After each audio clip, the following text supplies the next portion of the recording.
Today I'm going to be sharing with you my top 5 worlds in The Sims 4. I consider myself more of an amateur player, so I don't have a lot of the packs and I don't have a lot of the worlds. But I do have a lot of basic packs that I feel like are good stepping stones into beginning with The Sims, and I feel like all of these packs have really good basics for all of the types of things you may need in your gameplay as a basic player like I am. I'm really intentional when I purchase my packs. So I have thought about things that I could use a lot, casts I could use, things in the towns that I could use, just things that I would find useful for my personal gameplay. I personally prefer more of a legacy family play over building and things like that. So I'm going to show you my top 5 worlds. My absolute by far #1 world is going to be San Myshuno that comes with city living. So with San Myshuno came apartments and apartment living, and this was kind of an introduction with landlords and renting as the For Rent pack came later. This was kind of an introduction to that concept, and I do not own For Rent, but I feel like I prefer this more because I have heard a lot about For Rent being really buggy. And in this pack, you don't really have to deal with all those bugs that come with For Rent. So I just switched household. I'm currently Penny Pizzazz, which is one of the Sims that comes with city living in San Myshuno. I believe this specific building is a rundown apartment, so you're going to run into things like having bugs and leaks, and sometimes fumes will present themselves in your apartment. So there's lots of little traits like that make it really fun and dynamic. But the views are honestly really cool. Like, I can really appreciate the surroundings of the apartments. I think all of them are high rises. A lot of them have big windows. Sometimes your landlord will stop by and just check in. Sometimes your neighbors will keep you up and you have to pound on their door for them to be quiet. I do feel like apartment living can be a little bit of a nuisance, and I really feel like every simmer should try to experience this pack because I really feel like it adds a lot. Also with city living comes karaoke, so they have a karaoke bar here. So in this video I'm more focused on things about the world that make it awesome to me, but I mean, this is a new skill that you can build. There's a new singing skill. And another thing I specifically love about this world is the festivals. So there are a ton of festivals all the time throughout the year in San Myshuno. And it can be a little bit annoying because there's so many notifications, but you can just ignore them if you don't want to go. It really adds so much to the game. But another thing that I love about this world, one of my favorite things about this world, is the park. So this park is absolutely huge. Everywhere you look, there's something new. There's tons of areas to explore. I think the food stands came in city living, which I really feel like added a lot to the game. This is one of my favorite areas in this park. It's just a little hidden bar area, and I think it's awesome. Another thing that came with city living is giving speeches and protesting. So sometimes you'll see people protesting for a certain cause. It looks like there's an area where you can give a speech here. I love the graphics of this world. I just think it's so interesting to look at. Everywhere you look, you see something that looks really cool. So these are some of my favorite parts of San Myshuno that I just showed you. City Living has always been my favorite. Even in The Sims 3, their version of City Living was my favorite pack too. And there's also like new ways of living, which is really, really cool. I love looking at all the different apartments. They have a little pool here. You have to learn how to live with neighbors, and sometimes your neighbors will cause you issues. So although I love the apartments in city living, I do not love the neighbor part of it. So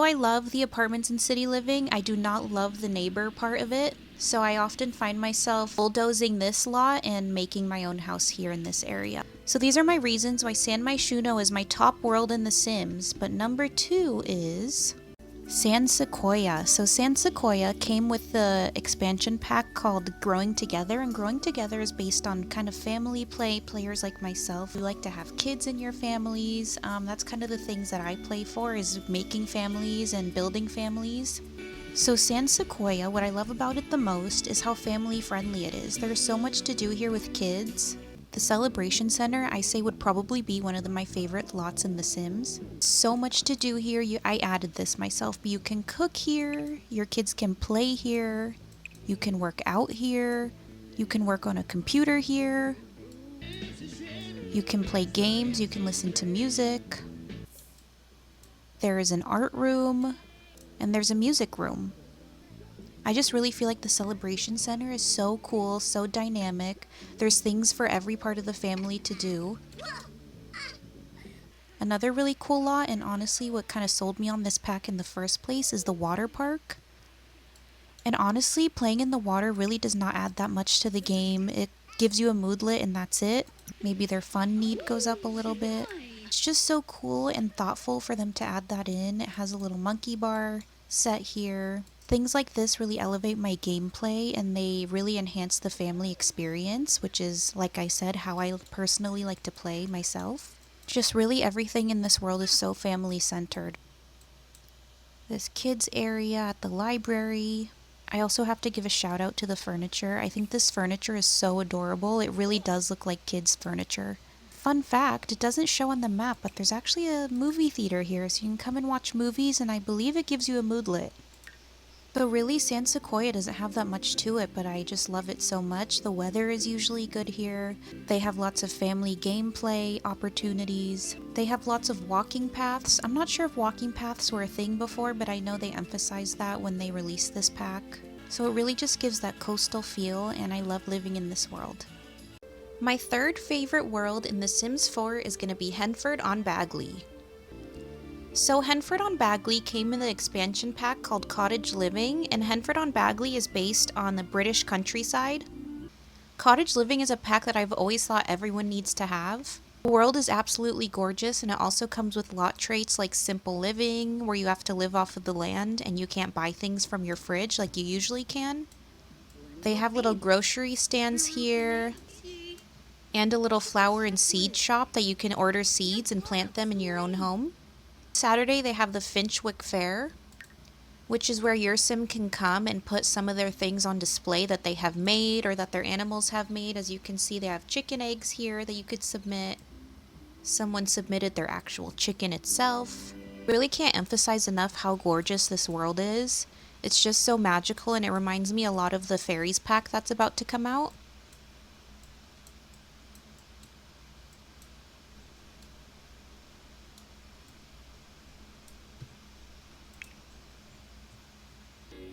I know I wanted to focus more on the worlds when it comes to this review, but the cast in this pack is one of my favorites.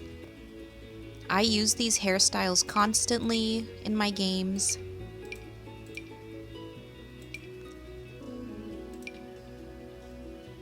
These are definitely items I use on my Sims all the time.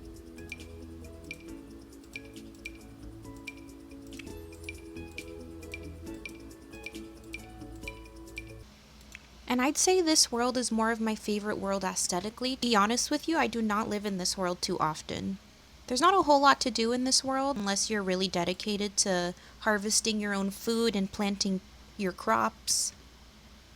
Another thing that was introduced in this pack is wild foxes and rabbits.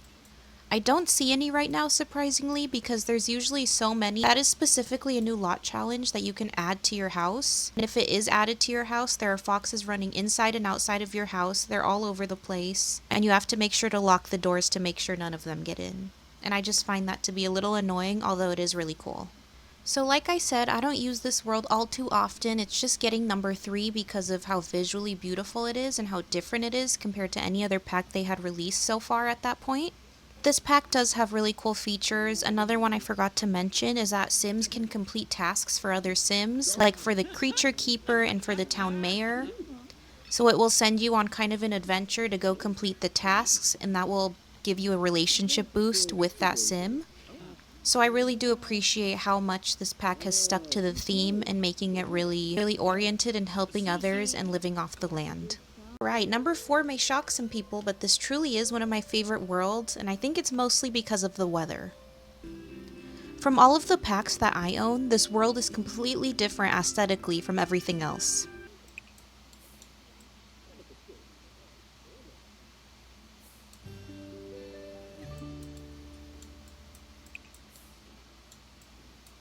Of course, it's a little cloudy when I decide to film here.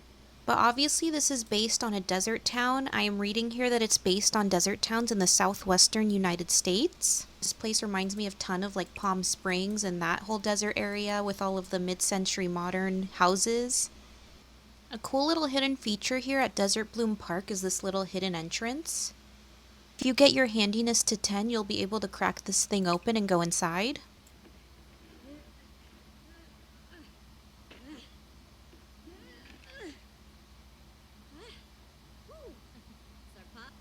So after you break it open, you're going to click Explore.